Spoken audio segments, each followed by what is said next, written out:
So, magandang araw po muli mga boss, mga sir.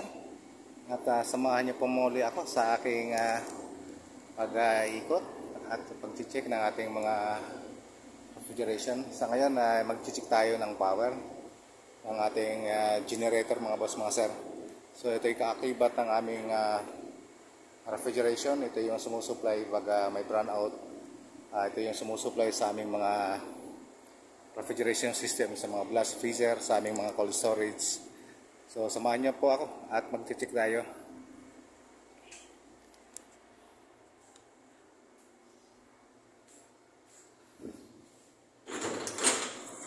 So ganito po mga boss ang ginagawa namin pag bagong paandar ng generator para natin para mag-check ng generator natin. So kailangan i-check natin yung ating main breaker. So ito ay 1,500 amperes.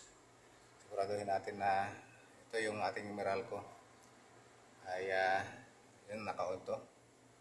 So yung ating Meralco ay naka-on. Yan. So dapat yung generator natin ay naka-off. So yan. So ganun din to. 1,500 amperes na breaker. So mga boss, mga sir, dalawang main breaker po ito. Dahil dalawa yung genset.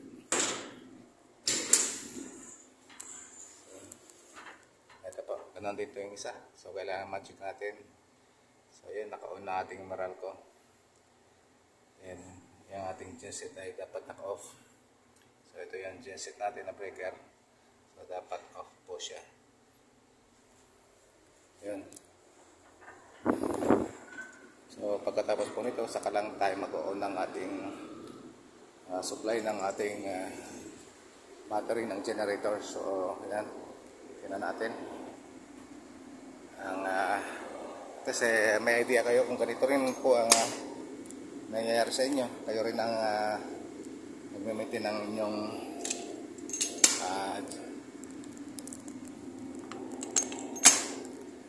generator, at yung mga generator niya ay sumusupply doon sa inyong mga sa inyong mga cold storage, chiller, saka sa blast freezer. So kailangan laging condition yung ating genset. So dapat well condition dapat siya. So anytime na magkaroon ng brownout, so lagi tayong laging ready yung ating generator. So ganito, ito yung supply ng ating battery.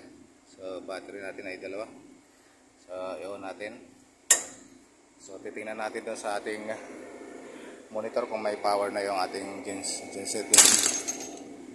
Mag-start na rin tayo. So ganito, ikotin din natin yung isa, i-on din natin. So bali, dalawang generator po ito na ating So parehas lang po. Ito, power on tayo. So naka-power on na yan. Power on na siya. So tingnan natin yung ating monitor na ating display kung naka-on na yung ating display, kung walang mga alarm.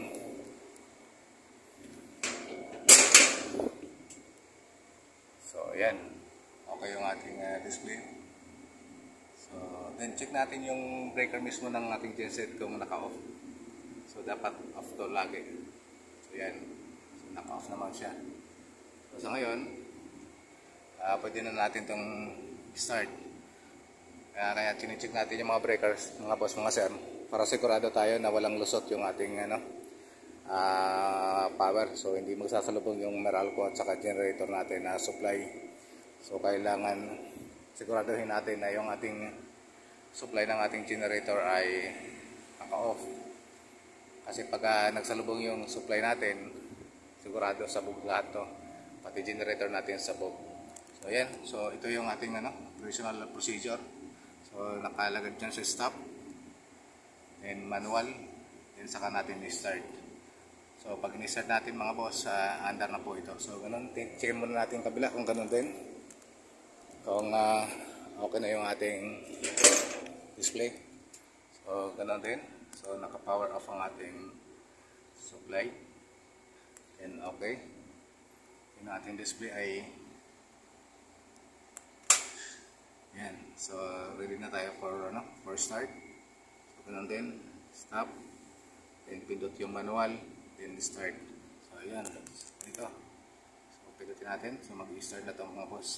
So dito makikita natin yung parameters ng langis natin. Yan. Yung level ng ating fuel, yung RPM ng ating engine, yung battery, ilang volts, yung charger, 0, yung engine temperature, yung oil. So yan. Yan po yung ating parameters. So yung fuel natin is 69% pa. So pwede na tayo mag-start. So ito po.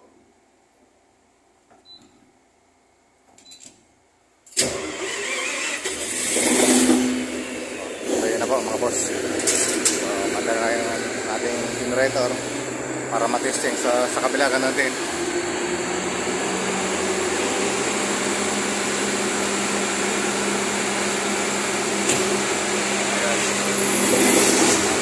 So ayan mga boss, handa na yung generator natin. So ganito po muna at hindi na tayo magkakarinigan.